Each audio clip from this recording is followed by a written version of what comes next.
Diyos na makapangyarihan sa lahat, Yahweh Shaddai, sa gabing ito pinupuri ka namin, sinasamba ka namin.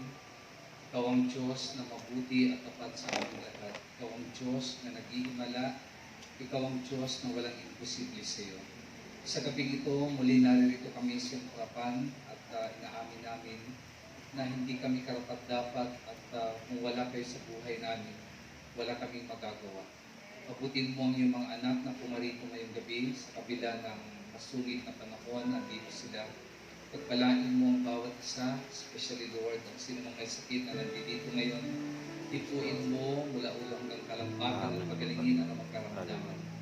Alam namin, Lord, kasama ka namin dahil ikaw nagsabi, saan man dalawa o tatlo na nagkakatipon sa iyong pangalan, naroon ka sa kanilang kalagitnaan. Dalayan ko rin, Panginoon, palakasin mo ang mga pinanghihinaan, patatagin mo ang mga dumadaan sa mga pagsubok, at pagpalain mo, Lord, ang bawat pangangailangan ng iyong mga anak. Higit sa lahat ngayong gabi, pagpalain mo ang iyong mga salita na aming pag-aaralan.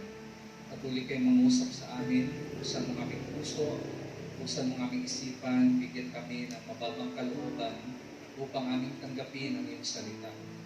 At dalangin namin ng Espiritong Banal ay patuloy na maghari sa amin. Itong aming samot dalangin sa ngalan ni Jesus, sa ngalan ng Ama, ng Anak, ng Espiritu Santo. Purihin ang Panginoon.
Diyos.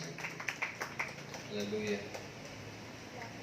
Ating babasahin ang salita ng Panginoon sa Genesis 22 verse 1 to 14. Pagkalipas ng ilang panahon, sinubok ng Diyos si Abraham. Tinawag siyang Diyos. Abraham, narito po ako, tugon naman yan. Sinabi sa kanya, isama mo ang kaisa-isa at pinagmamahal mong anak na si Isaac. At pagpunta kayo sa lupain ng Moriah. Umakyat kayo sa bundok na ituturo ko sa iyo at ihandog mo siya sa akin. Kinabukasan, maagang bumangon si Abraham at nagsibak ng kahoy na gagamiting panggatong sa handog na susunugin.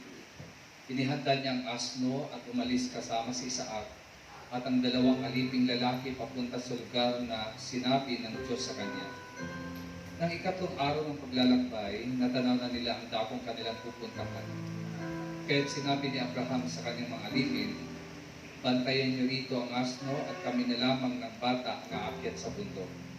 Sasamba kami sa dako roon at babalikan namin kayo.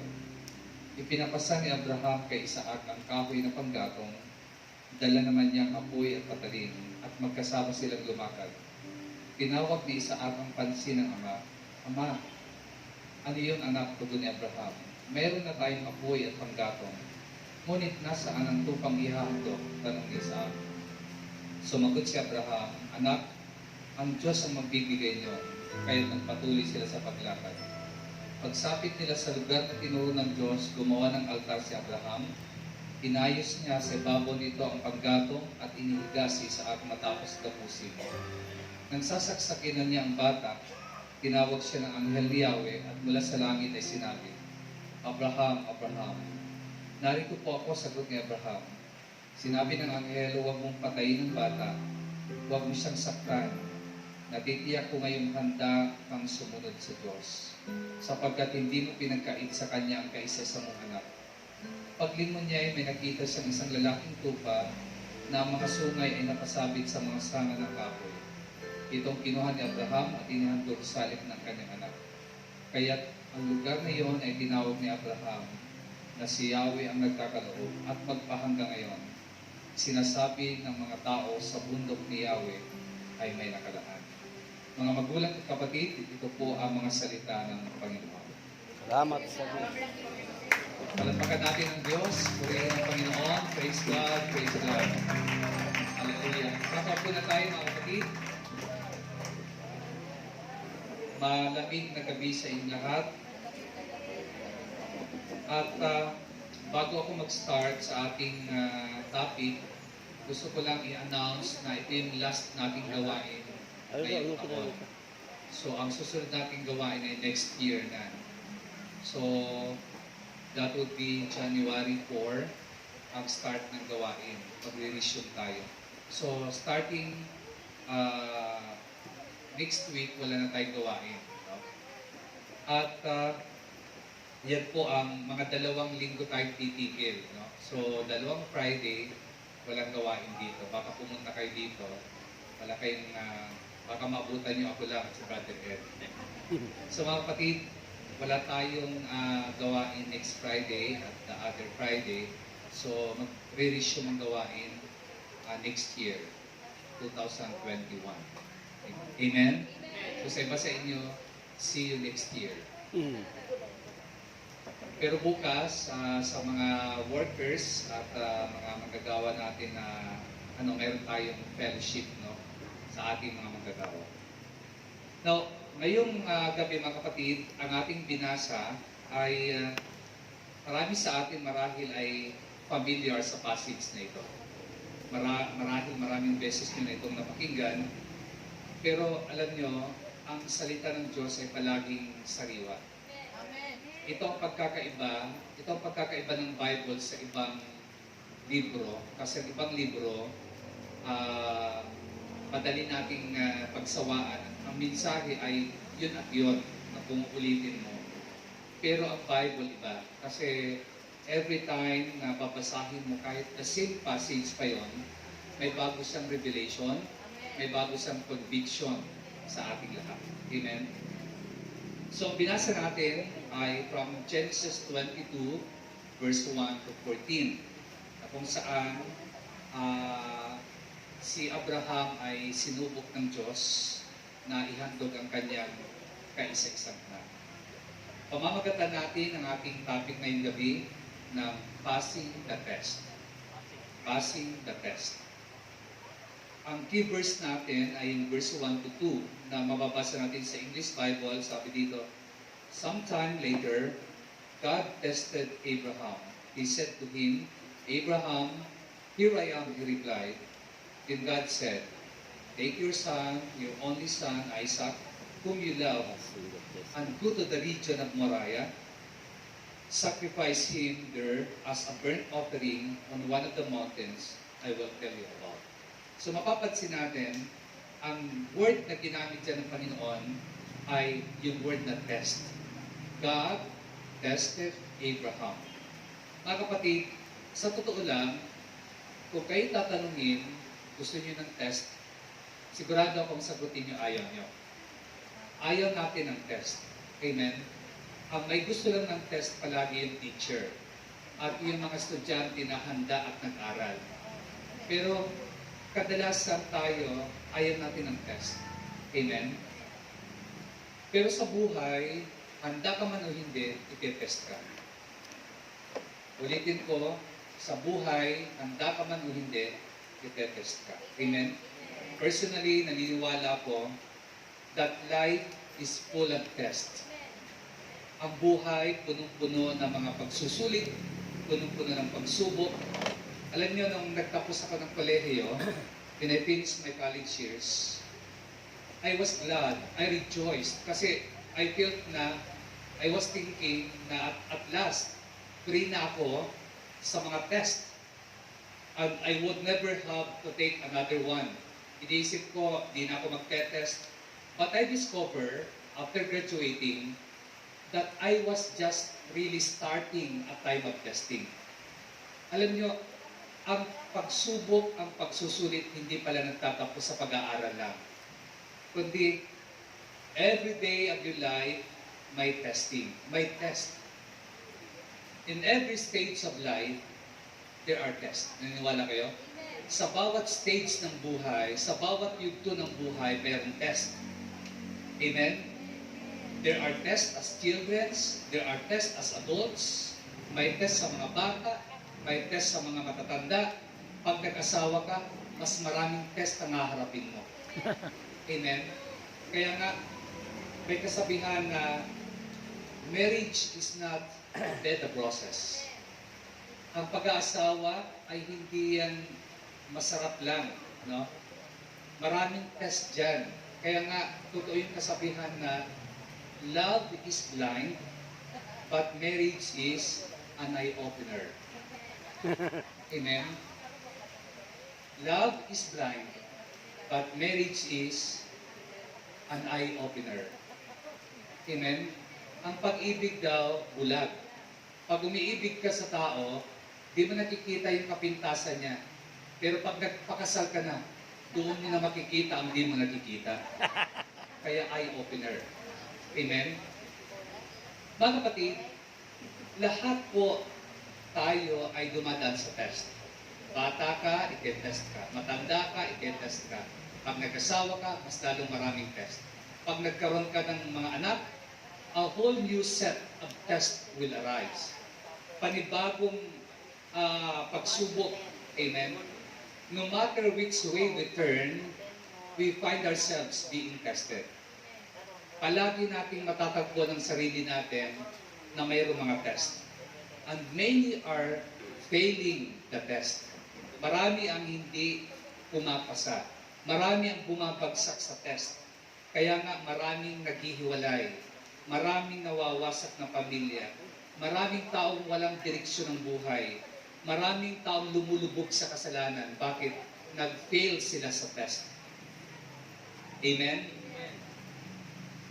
On the other hand, pag nag-succeed ka, pag nag-pass ka ng test, it brings you a sense of satisfaction. Masarap yung feeling, masarap yung pakiramdam pag nakakapasa ka ng test. Amen. Pero pag nag-fail ka naman, doon pumapasok yung sadness, doon pumapasok yung despair, doon pumapasok maybe deep down, maybe some shame, nahihiya ka dahil hindi ka nakapasa. Alam nyo, sa unang dalawang verse ng Genesis 22, ang sinabi ng Diyos kay Abraham ay, I'm going to give you a test. Kung kayo si Abraham at sasabihin ni Lord sa inyo, bibigyan kita ng test, anong mapipil mo?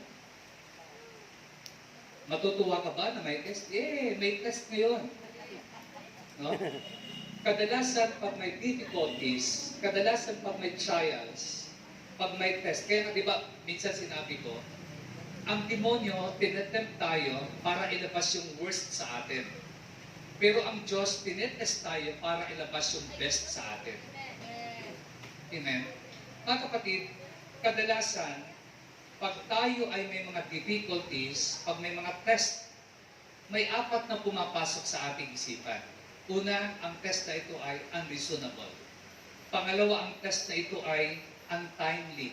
Pangatlo, ang test na ito ay unfair. At pang-apat, ang test na ito ay unbearable.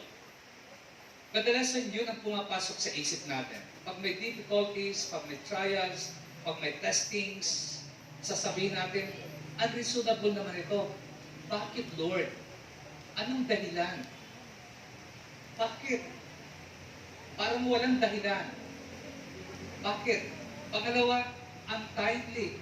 Minsan isip natin, bakit ngayon pa, Lord? Bakit ngayon pa?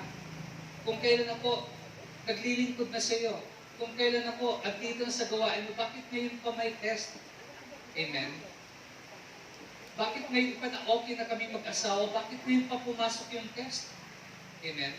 Minsan ang test ay pumapasok sa atin unfair. Isipin natin, bakit ako, Lord? Marami naman akong kapitbahay na mas masama sa akin, ba't hindi sila? Unfair ka naman, bakit ako? Why me, Lord? Amen? At kung minsan, ang test, inisip natin unbearable. Parang, how can I stand it, Lord? Paano ko ito kakayanin? Diba? Ininisip natin. To be honest, mga kapatid, yan ang nararamdaman natin. But whether you like it or not, itetest ka ng Panginoon. Amen? Practically, every day, tinetest tayo. Tinetest ang commitment natin, tinetest yung faith natin, at ngayong gabi, gusto kong tingnan, una, yung tatlong test kay Abraham sa kanyang buhay. Kasi ang ating topic is about passing the test.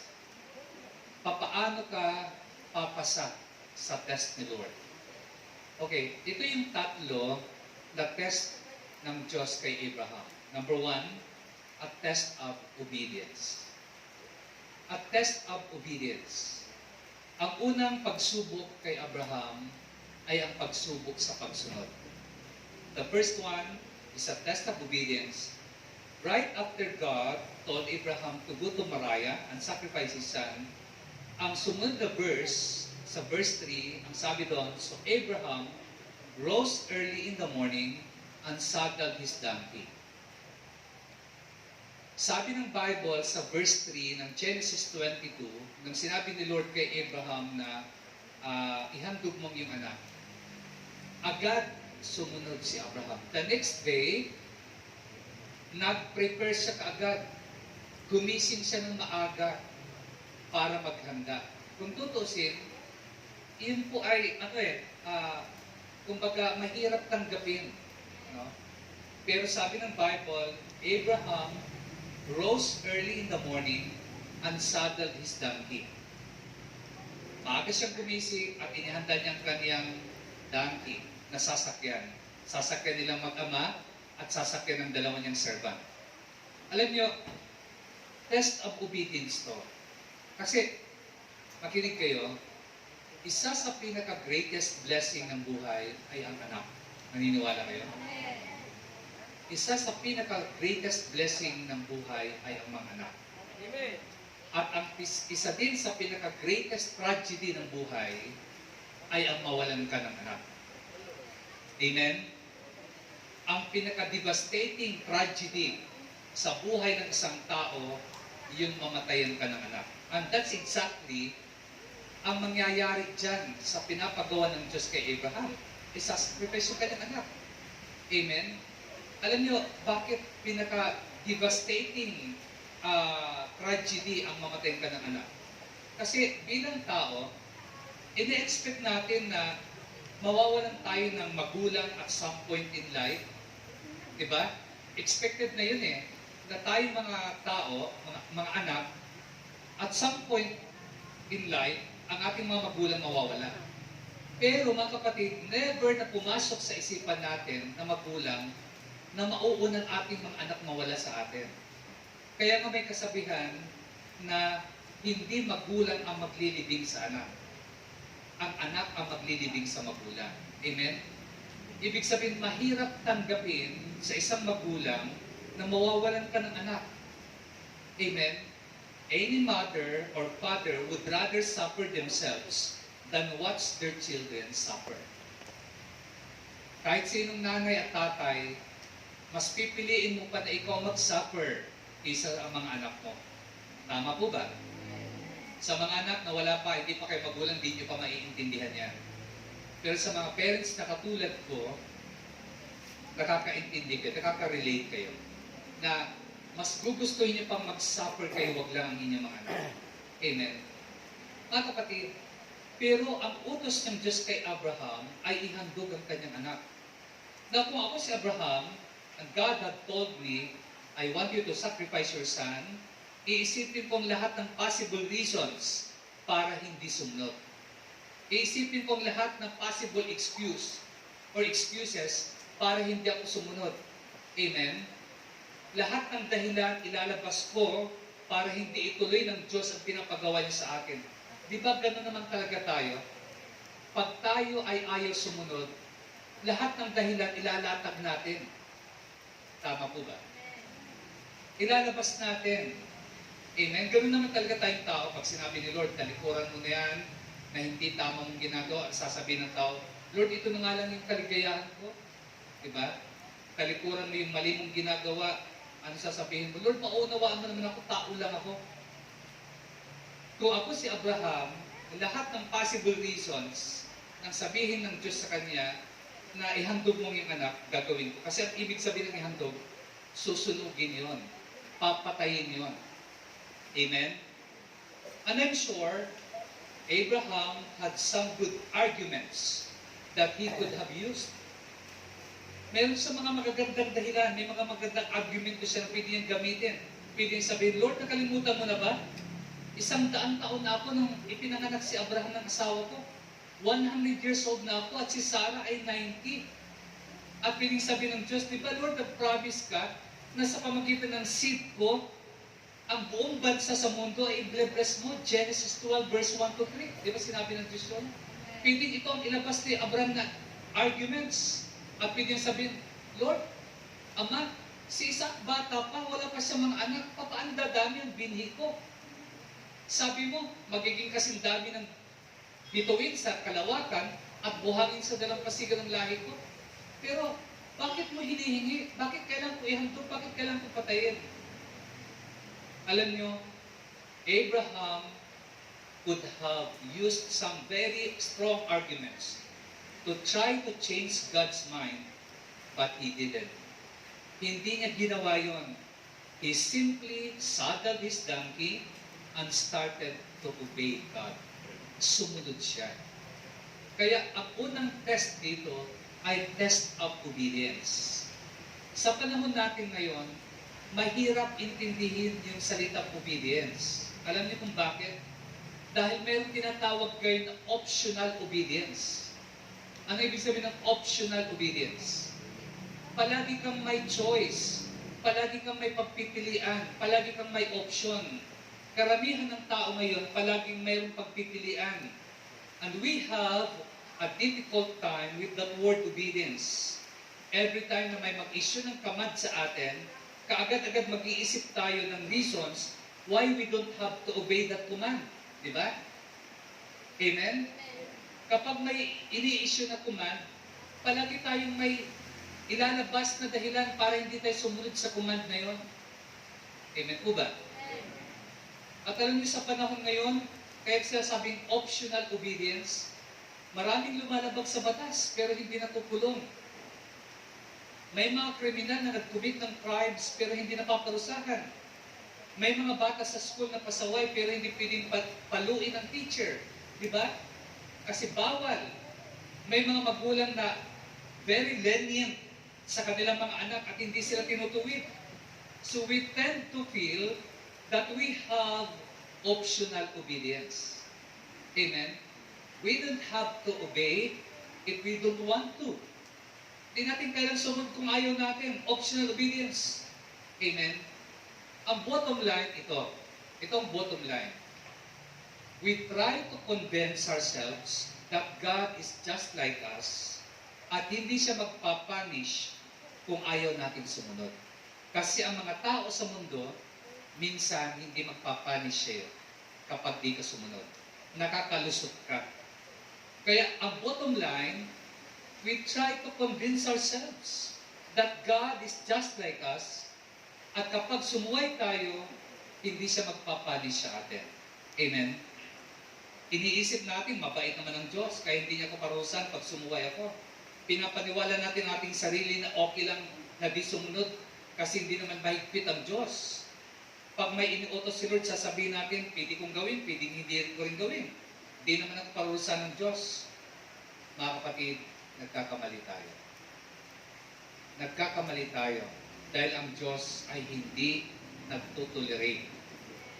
Ang Diyos ay hindi nagkukonsente. Ang Diyos ay hindi nagko-compromise. Hindi siya nagtutolerate, nagpapanis siya kapag tayo ay sumuway. Just for example, naalala niyo si Adan at si Eva? Nung nasa garden sila ng Eden, anong sabi ng Panginoon sa kanila?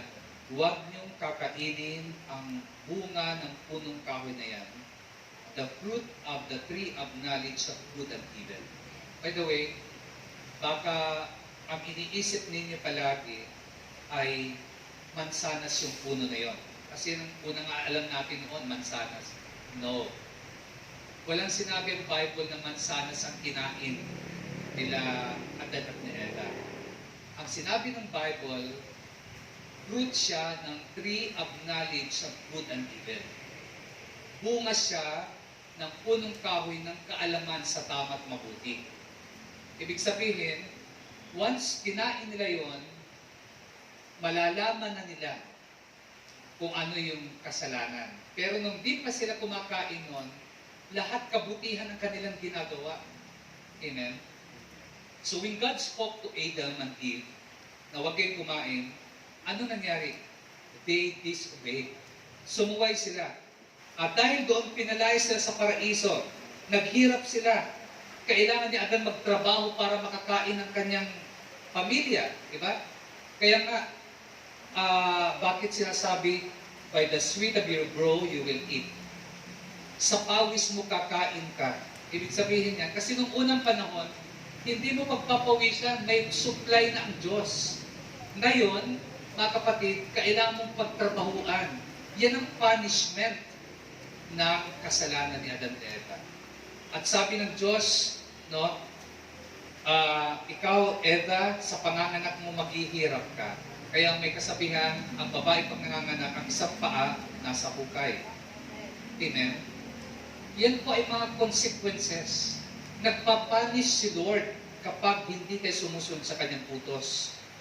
Napuno ng kalungkutan ang puso ng mag-asawa, si Adan at si Eva. Bakit? Pumasok na yung kasalanan. Si Cain, pinatay niyang sarili niyang kapatid.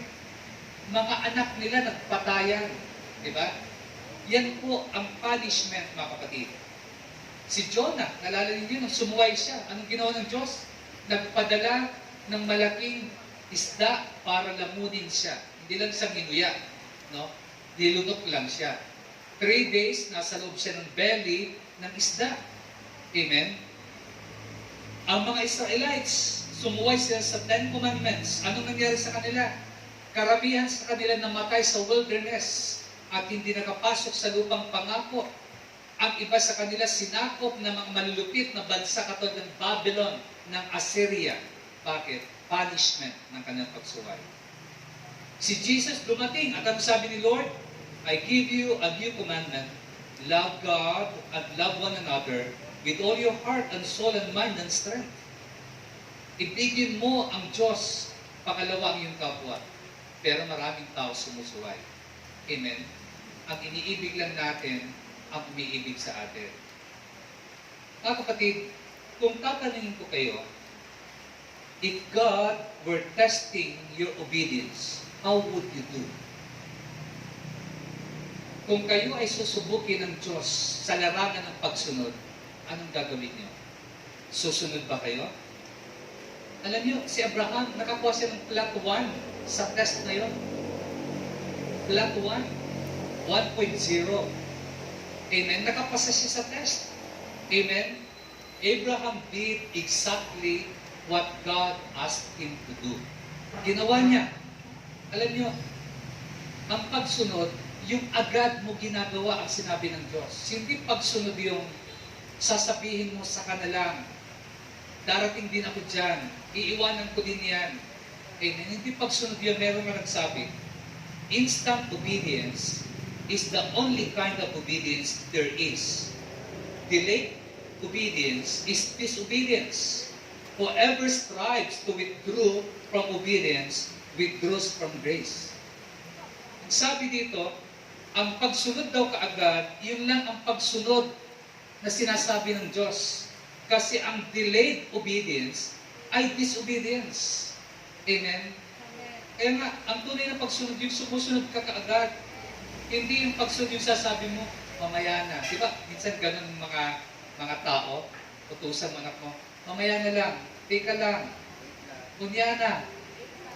Diba? Hindi obedience yun. Kasi ang delayed obedience is disobedience. Amen?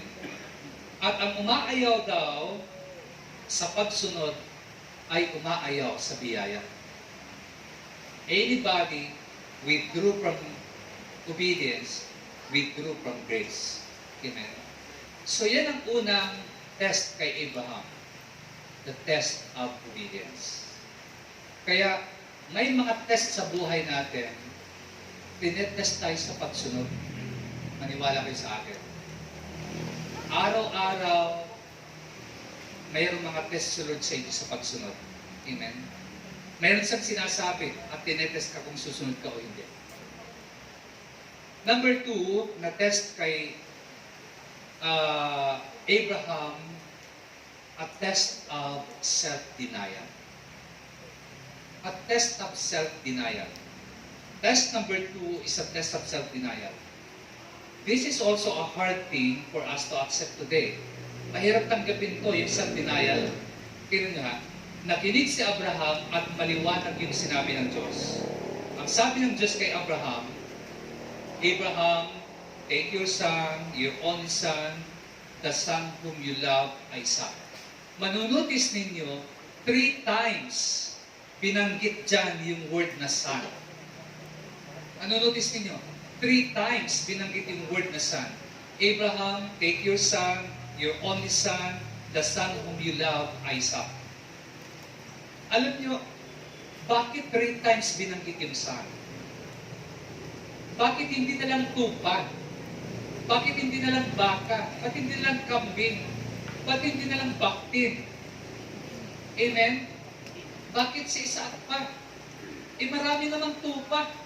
Si Abraham, noon naman talaga, ang hinahandog, yung mga burnt offerings, hindi naman tao. Ang naghahandog lang ng mga tao, mga pagans yun. Pero mga Israelite, kapag naghahandog sila, ay palaging hayop. Pero bakit ang hiningi ni Lord na handog kay Abraham ay tupa? Ay anak niya. Dahil iyon ay test ng self-denial. Tinitingnan ng Diyos si Abraham kung kaya mo bang kalimutan yung sarili mo. Amen? A test of self-denial. Kasi sabi doon, take your son, Isaac, the son whom you love, your only son, and offer him as a sacrifice. Mga kapatid, ito ang test of self-denial. Isaac was the son that God had promised Abraham. At ipinanganak si Isaac sa matandang edad na nila. 100 years old na si Abraham at si Sarah ay 90 years old. And Abraham loved Isaac with a greater love than anyone can even have for himself. Grabe ang pagmamahal nitong ni Abraham kay Isaac.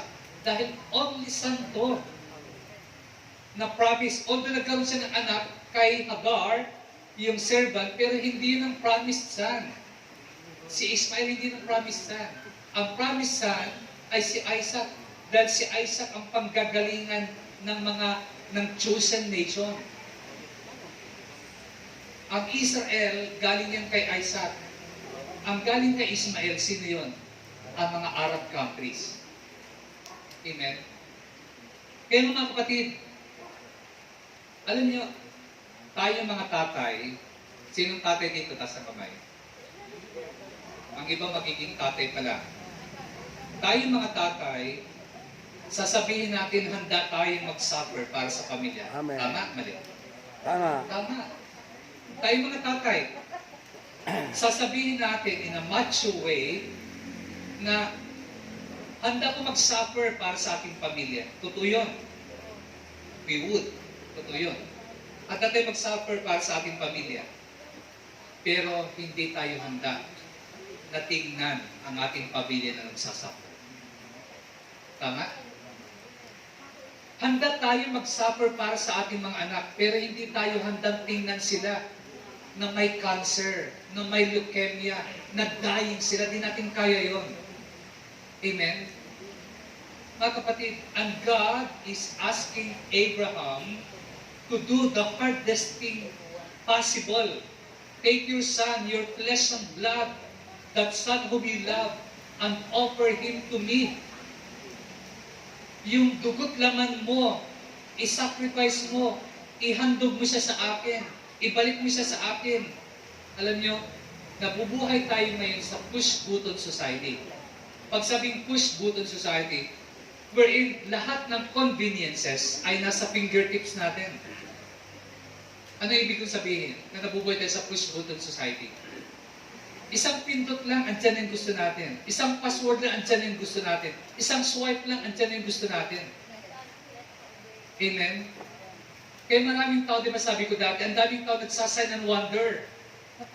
Anong sign and wonder? Panay ang sign mo, tapos pagdating ng bill, nagwa-wonder ka. Kasi nasa push-button society tayo. Na isang iglap, andyan na lahat. Hindi tayo sanay ng sacrifice. Lalo ng generation ngayon, marami ng instant. May mga drive-thru na. Madali ng lahat. Amen? Kaya nga po, we don't want to sacrifice. We don't want to have to hurt for God. Ayaw natin masaktan, ayaw natin maghirap, ayaw natin nahihirapan. Kaya ang whole idea ng self-denial ay ayaw natin. We live in a very self-indulgent society. Self-indulgent. Yung sunod yung layaw natin, sunod yung gusto natin, may mga mall na kahit wala kang bibilin, pwede kang mag-window shopping. Amen? Mga kapatid, we are much comfortable with words like self-fulfillment, self-actualization, than we are with the thought of self-denial. Ayaw natin ng self-denial. Amen? Yet God said to Abraham, itong sinabi ng Diyos kay Abraham, I want you to take the most precious possession in your life and give it to me. Amen? Gusto kong ibigay mo sa akin ang pinaka-precious possession mo. Ano yung pinaka-precious possession mo? Alam niyo, marami silang magagandang sabihin na natin, pinakamagandang possession nila. Amen? Ang iba, yung iPhone nila, yung iba, yung car nila. Alam niyo, may isa akong nabasa sa internet. 10 years ago, naglabas ang Amerika ng isang iPhone na plated siya ng diamonds at gold. Pero ang kanyang Model 3G lang. At alam niyo ang halaga? Nasa $5 million. Amen?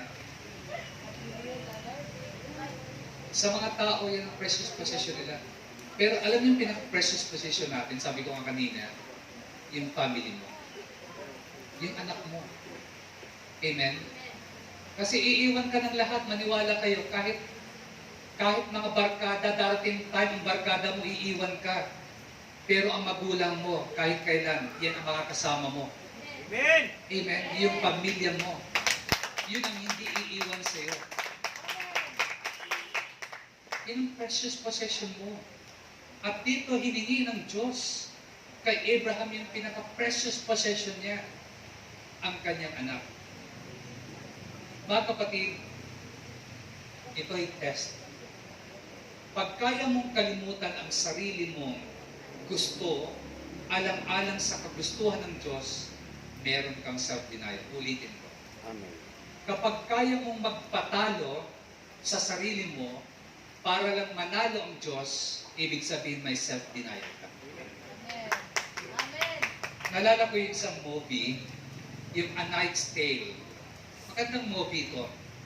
Yung Knight's Tale, ang bida doon, si Sir Oric, nag-travel siya sa Paris para mag-compete sa tinatawag na jousting tournament. Para sa mga hindi nakakaalam kung anong jousting tournament, ito ay isang medieval game. Ito ay isang game noong unang pangpanahon na kung saan yung dalawang knights, ang knights kabaliero, sasakay sila ng kabayo at may dala silang, hawak silang lance, yung mahabang parang pole o parang sibat, at kailangang tamaan nila ang kanilang opponent habang magsasalubong yung kabayo.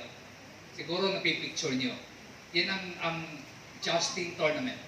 At kapag tinamaan ng 3 times ang isang knights, panalo na yung isang knight. At ganun po ang paraan hanggang sa matalo lahat ng knights, ang mananalo, siya po yung victorious knight. Now, itong si Sir Oric, nung nasa Paris siya para mag-compete sa jousting tournament, pumunta siya, nag-travel siya sa katedral para dalawin yung babaeng minamahal niya. At nung pumunta siya sa katedral, kinausap niya ang kanyang babaeng minamahal. Ang pangalan ng babae niya ay Jocelyn. Hindi si Jocelyn Tagisa. Jocelyn. At sabi ni Sir Oric, Jocelyn, how may I prove my love to you? Paano ko i-prove yung aking love sa iyo? At sabi nung ni Jocelyn, yung babae, if you would prove your love, you should do worst. Kung gusto mong patunayan ang pagmamahal mo, gawin mo yung pinaka-worst. At sa sagot ni Sir Oric, sabi niya, my worst? What do you mean? Sabi ng babae, instead of winning to honor me with your high reputation, I want you to act against your normal character and do badly. Ibig sabihin ni Jocelyn, magpatalo ka. Magpatalo ka. At sabi ni Sir Oric, magpatalo ako? Losing proves nothing, sabi niya, except that I am a loser. Walang mapapatunayan ang pagkatalo, sabi ni Sir Oric, kundi yung magiging loser lang ako. Pero sabi ni Jocelyn sa kanya, wrong, mali ka. Sabi niya, losing is a much keener test of your love. Ito yung pinakamatinding patunay o pagsubok ng pagmamahal mo. Ang pagpapatalo mo ang pinakamatinding test ng pagmamahal mo. Because losing would contradict your self-love, and losing would show your obedience to your lover and not to yourself. Ang pagpapatalo ay salungat sa pagmamahal mo sa sarili mo dahil walang taong gugustuhin niyang matalo. Tama po ba? Ang pagpapatalo ay pagsunod sa minamahal mo at hindi sa iyong sarili. Yun ang proof na mahal mo ako, pinasabi ni Jocelyn kay Sir Oric. Mga kapatid, ang point ko is, ang self-denial ay yung pagpapatalo mo para lang manalo ang Diyos Amen. sa buhay. mayroon kang kayang talikuran, mayroon kang kayang i-give up para lang manalo si Lord sa buhay. Yan ang self-denial. Kaya niyo bang talikuran yung gusto niyo para lang masunod ang gusto ni Lord? Amen? Marami sa atin, di natin magagawa. Lord, wag naman. Hindi ko kayo i-give up ito. Ito lang yung kaligayahan ko. Pero, nasan yung self-denial? Ang self-denial, handa kang magpatalo sa minamahal mo. Kahit nga sa mga relasyon lang, sa mga relasyon, paano mo mapapatunayan na totoo ang pagmamahal mo kapag nagpapatalo ka? Di po ba? Pag may mga arguments, pag may mga pagtatalo sa mag-asawa, kapag nagparaya ka, ibig sabihin, totoong mahal mo ang asawa mo. Amen. Pero pag hindi ka nagparaya, ang mahal mo sarili mo. Amen. Totoo yun, mga Amen. kapatid. Yun ang self-denial. Amen? Ako, madalas nagpapatalo ako. Nagpapatalo ako sa asawa ko. Hindi ako lalaban. Surrender ako. Amen? Bakit? Sabi ko nga sa inyo, ayoko kayong makasama habang buhay, yung taong palaging galit sa akin. Kaya kailangan ko magpatalo. Kailangan ko magparaya. Ganon din yan sa Diyos, mga kapatid. Kung ikaw ay may self-denial, handa kang mag-give up. Handa kang mag-give way. Handa kang magparaya. Amen.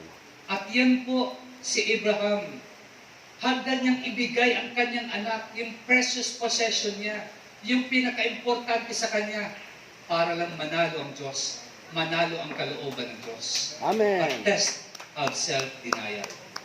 Amen?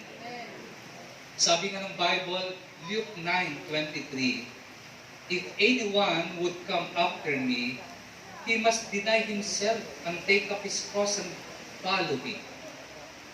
Amen? Sino man gustong sumunod sa akin, i-deny niya kanyang sarili. Amen? Self-denial means you must put your own personal desires and what you want to do is secondary to what the Lord wants.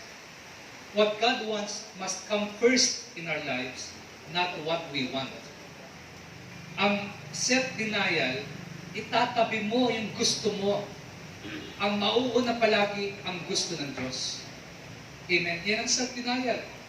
The whole duty of man is to fear God and keep His commandments. Ecclesiastes 12:13. Ang ating tungkulin, the whole duty of man, is to fear God and to keep His commandments. Yung matakot tayo sa Diyos at sundin ang Kanyang utos. We are not on this earth to please ourselves.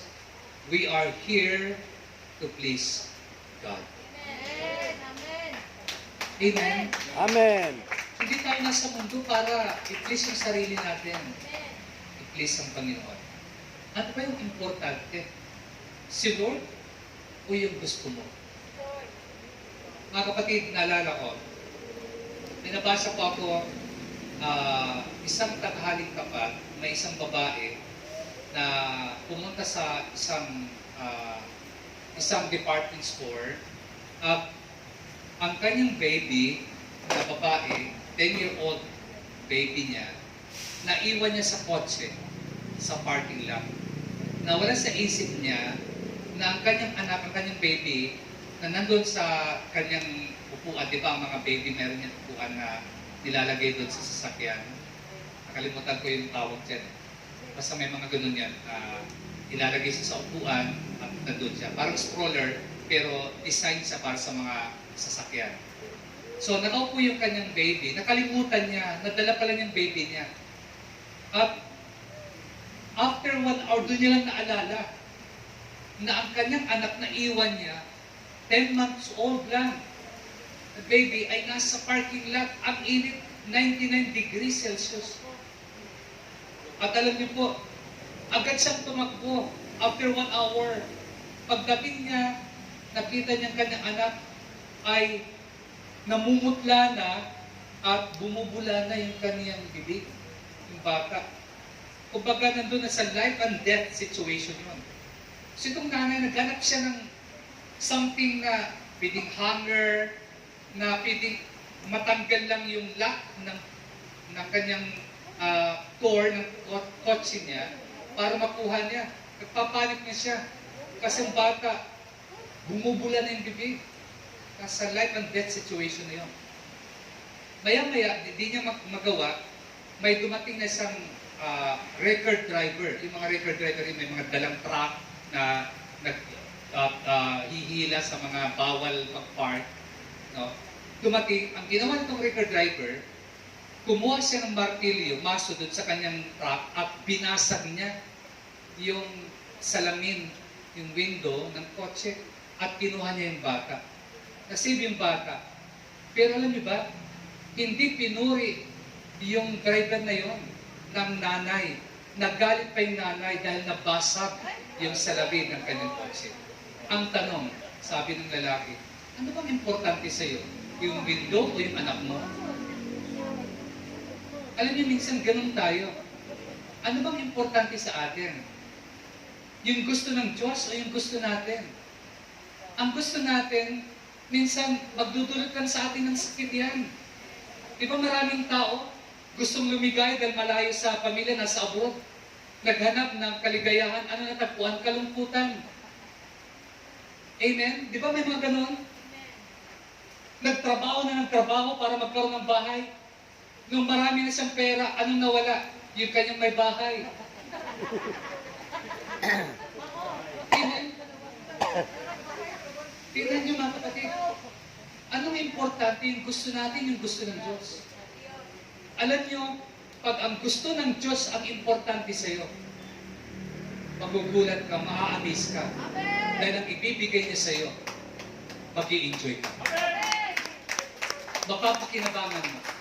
Pero pag gusto mo lang ang sundin mo, masasaktan ka bandang huli. Maniwala ka sa akin. Masasaktan ka bandang huli. A test of self-denial. Nakikinig pa ba kayo? Napunta tayo sa pangatlo. Ang number 3 na test dito kay Abraham, hindi lang test of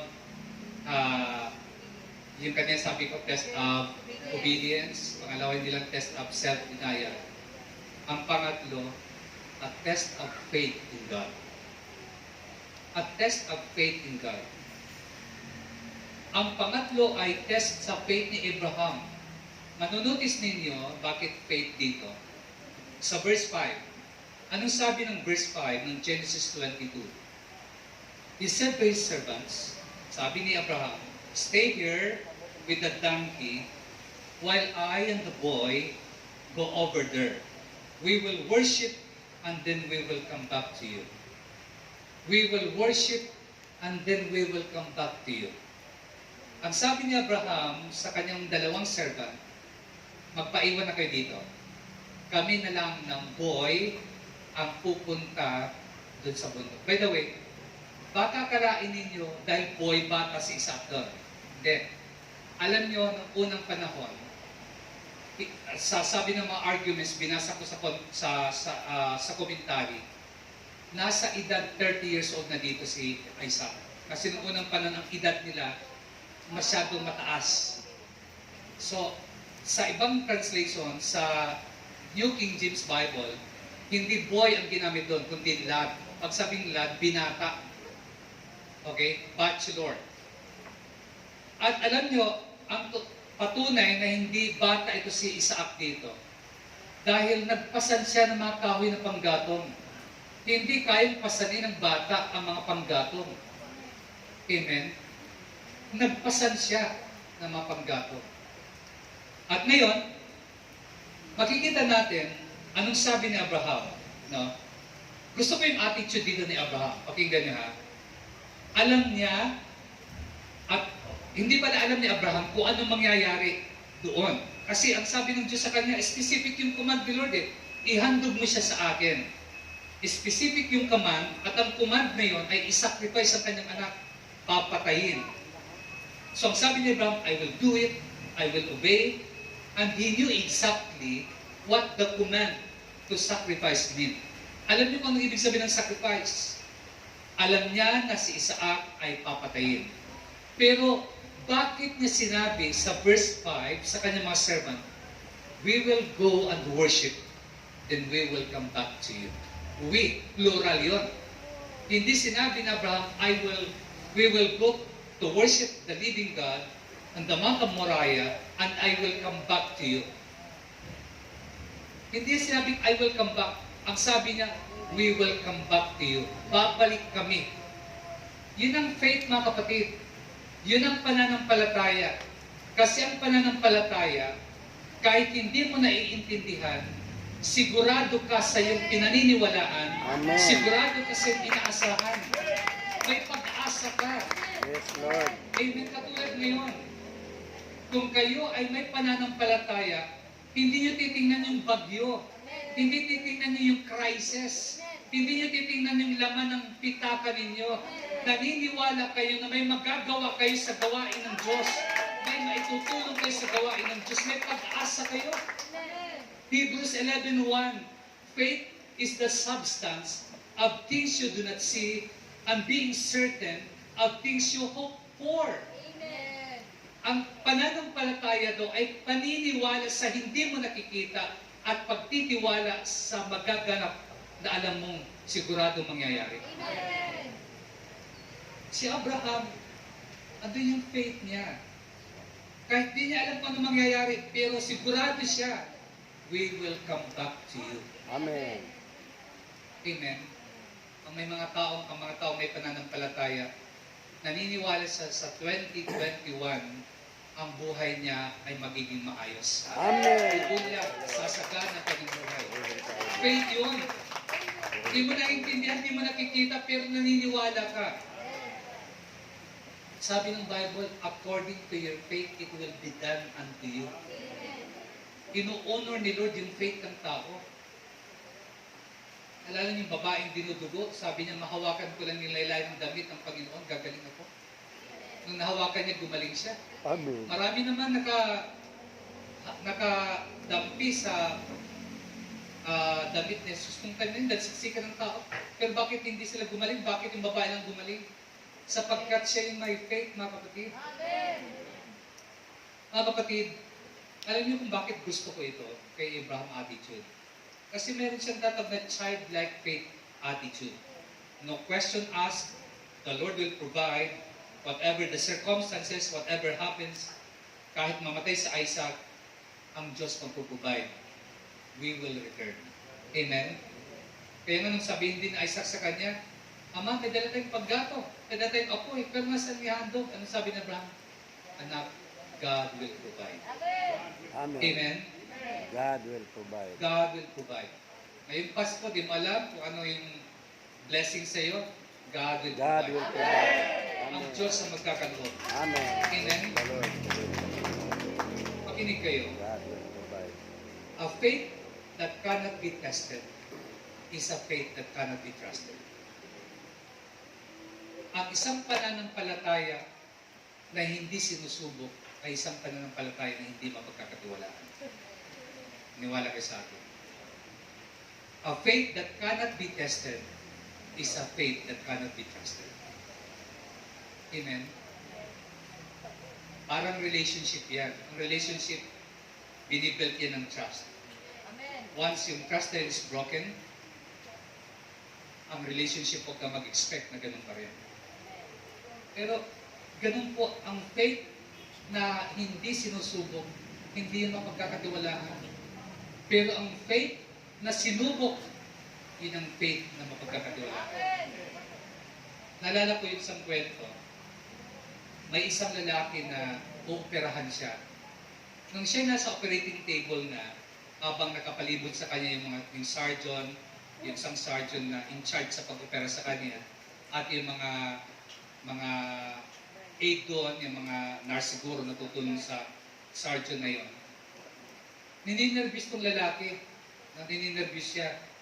Kahit may anesthesia na siya, sabi ng doktor sa kanya, Brad, mukhang nininervous ka. Mukhang di ka komportable sa pag-opera sa'yo. Sabi ng lalaki, yes, Doc, kasi first time ko ito. na uoperahan. Sagot ng doktor, naiintindihan kita dahil first time ko rin mag-uopera ngayon. Alam niyo mga kapatid, siyempre, pupunta tayo sa yung tested. May magpapapera tayo sa tested. Kumbaga, ayaw natin ang hindi tested. Amen? Kaya, the faith that cannot be tested is a faith that cannot be trusted. Magtitiwala ba kayo sa isang tao na hindi subok? Amen? Kaya, matuwa kayo kung subok kayo sa pagsubok. Sapagkat pagtitiwalaan kayo. Amen. Amen? Now, what about testing God? Dito ko magtatapos. Nakita na natin yung tatlong test ng Diyos kay Abraham. The test of obedience, the test of self-denial, and the test of faith in God. Now, what about testing God? Kasi alam niyo sa Bible, hindi lang ang Diyos ang nagtetest. Ang tao nagtetest din sa Diyos. Maniwala kayo? Sa Old Testament, marami pong beses na sinabi ng Bible na tinest ng mga Israel ang Diyos. Sa paanong paraan? Sa pamagitan ng pagsuway nila at pagrereklamo. Kaya pag reklamador ka, tinetest mo si Lord. Totoo yun. Pag reklamador ka, tinetest mo si God. Sabi ng Bible, time and time again, mababasa natin sa Bible, that the children of Israel testing God in the wilderness, but their kind of testing was not a good thing. You see, tinest nila yung patience ni God, tinest nila yung anger ni God, tinest nila yung mercy ni God, tinest nila yung forgiveness ni God. They were constantly complaining and disobeying His command. Kaya maririnig natin kay Moises, sa Exodus 17 verse 2, sabi ni Moises, why do you put the Lord to the test? Why do you put the Lord to the test? At sabi ng Deuteronomy 6:16, do not test the Lord your God. Paano mo tinetest ang Diyos? Sa pamagitan ng pagrereklamo mo, sa pamagitan ng pag-complain mo, pag-murmur mo.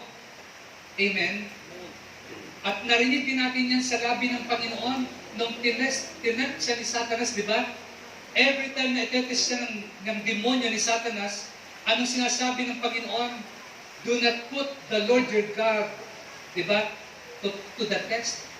Huwag mong susubukin ang iyong Diyos. Do not put the Lord your God to the test. Luke 4:12. Kababasa natin yan. So, yan po ang test. Kung ang Diyos nagtetest sa atin, tinetest din ng tao ang Diyos. Sa paanong paraan? Sa ating pagsuway at pagrereklamo. Pero mayroong the other side of the coin, alam niyo, mayroon ding magandang test kay Lord. Alam niyo kung ano yun? Ang pag-test kay God na maganda, hindi yung pagrereklamo. There is one way in which we are told to put God to the test. Ito yung to test His promises. Subukin mo ang Diyos sa kanyang mga pangako. Katulad ng sinabi sa Malakay, chapter 3, verse 10. Malakay. Sa Tagalog, Malakyas. Ang ibang salita nito, sabi na Malachi. Hindi Malachi, Malakay. Malakay chapter 3, verse 10. Pakinggan yung sabi dito. God Himself says, bring the whole tithe into the storehouse, that there may be food in my house. Test me in this, says the Lord Almighty, and see if I will not throw open the floodgates of heaven and pour out so much blessing that you will not have room enough for it. Amen. Test me in this. Subukin niyo ako. Ibigay niyo ang inyong mga handog at ikapo sa aking storehouse, sa kanyang gawain. Subukan niyo ako kung hindi ko buksan ang floodgates sa heaven. Alam niyo ba yung floodgates? Sa mga dam, kapag may mga sobrang pag-ulan, pinapakawalan ang tubig niyan. Ang tawag doon ay floodgates. Volume ng tubig din yung lalabas. Ganun po ang Diyos. Amen. Pag nagbigay ka, Hindi kakaperanggot ang ibubuhos ng Diyos sa iyo. Floodgates of heaven. Bubuhos na biyaya. Trust God in His promises. Amen?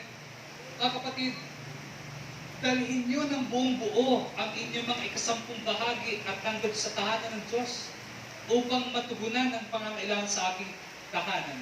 Subukin niyo ako. You see? Subukin niyo ako sa bagay na ito kung hindi ko buksan ang mga bintana ng langit. Ang Tagalog medyo malabnaw. Bintana ang ginamit. Pero pag bintana, mas marami pa rin. Kasi pag bahay, alangan naman puro pintuan.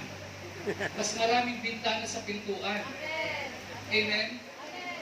Ibig sabihin, mas marami siyang ibubuhos sa iyo. Amen. Ito yung pag-test kay God.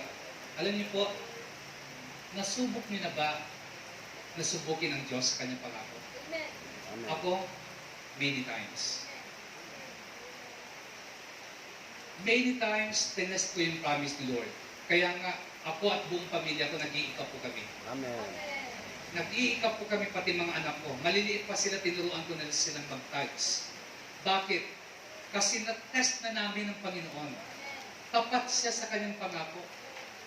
Kaya tayo minsan, hindi tayo pinagpapala dahil di natin sinusubok yung pangako ng Diyos. Takot tayo.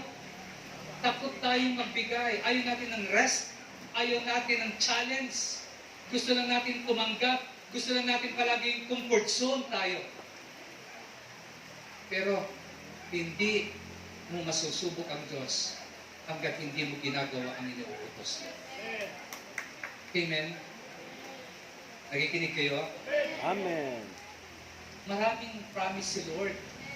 Sa Matthew 6:33, ang sabi doon, seek first His kingdom and His righteousness, and all these things will be given to you as well. Hanapin mo siya. Unahin mo siya, pagharian ka niya. At susunod lahat.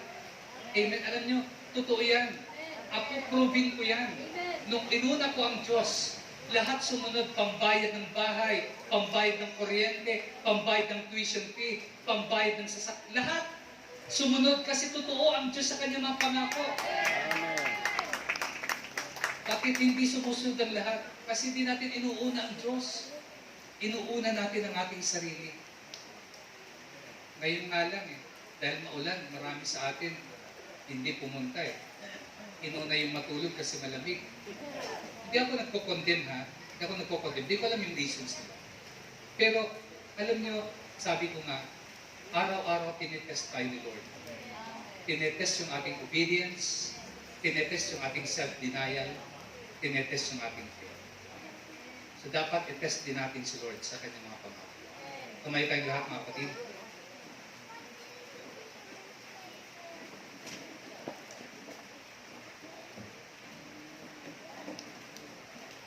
Alam niyo, may mga panahon na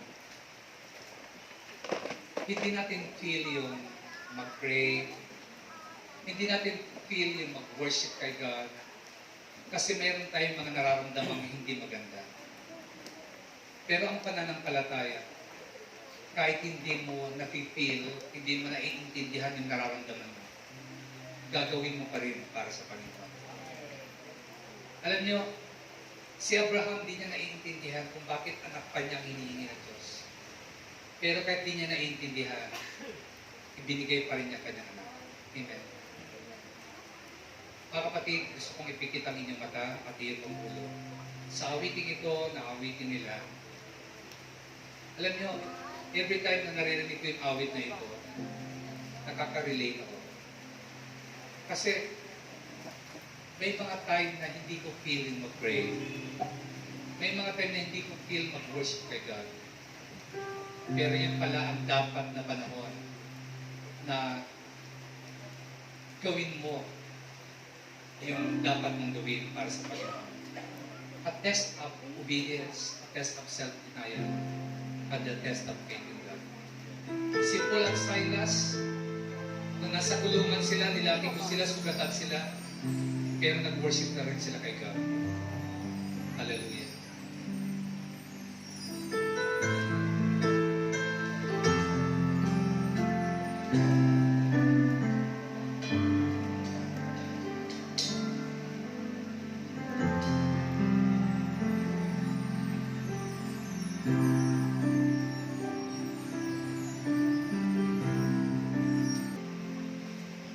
minsan mahirap mawit, mahirap mag-pray. Minsan pakiramdam mo malayo ang Diyos, di mo naiintindihan. Pero aawit pa rin siya sa Panginoon. May mga times sa buhay ninyo, nating lahat, na hindi natin naiintindihan yung nararanasan natin. May mga times sa buhay natin na may hinihingi siya sa atin na pinaka-importante sa atin. Minsan ayaw nating i-give up, ayaw nating ibigay. Pero sumunod ka lang. Gawin mo lang ang gusto ng Panginoon. Ang totoo, hindi ka mawawalan. Pagkakaroon ka pa. Just obey God. Sumunod ka lang sa Kanya. And God is faithful. Tapat siya sa Kanyang mga pangako. Sa Kanyang mga promises. Hindi siya sinungaling na Diyos. Gagawin niya ang Kanyang mga pinangako. Sa gabi ito, hayaan mo na ipag-pray kita. Taas mo ang iyong mga prayer request at taas mo inyong kamay, tayo mo na lang. Yahweh Shaddai, salamat sa gabi ito sa iyong mga salita na aming pinag-aralan. Salamat Lord sa mensahe mo na ang buhay namin ay tinetest mo. Araw-araw may pagsubok ka sa amin. Tulungan mo kami Lord na makapasa sa mga test na ito katulad ni Abraham. Lord, dalangin ko ang mga kapatid kong ito na dumadaan ng iba't ibang test ng buhay. Lord, tulungan mo sila na makapasa. At dalangin ko, Panginoon, sa gabi nito, pagpalain mo kanilang mga prayer request. Ikaw ang mag-answer nito. Pagpalain mo kanilang mga handog sa iyo. Ikaw ang balik nito katulad ng pangako mo. Nabubuksan mong durungawan ng langit at ibubuhos ang masaganang pagpapala. Pagpalain mo kanilang mga trabaho, pagpalain mo kanilang negosyo, pagpalain mo kanilang mga anak nag-aaral, dalangin ko lang maging successful sila. Pagpalain mo, Panginoon, ang kanilang health, dalangin ko hindi kapitabla ng anumang virus, anumang karamdaman, at dalangin ko, Panginoon, sa gabi ito, palain mo ang bawat pamilya ng iyong mga anak. Amen. At dalangin ko rin, Lord, dalangin namin ang Bohol, ang probinsya ng Bohol. Lord, dinangkin namin na hindi ito sasalantain ng anumang kalamidad. Dinangkin namin, Lord, na protektahan mo ang probinsya ng ito, Panginoon, in the name of Jesus. At Lord, ang mga tao dito sa lugar na ito, sa isla ng Bohol, ay kumikilala sa iyo. Kaya Lord, dinangkin namin ang protection mo sa probinsya nito, Panginoon. Pagpalain mo aming pag-uwi ng ating mga kapatid, samahan mo bawat isa. Pagpalain mo kanilang mga pamilya.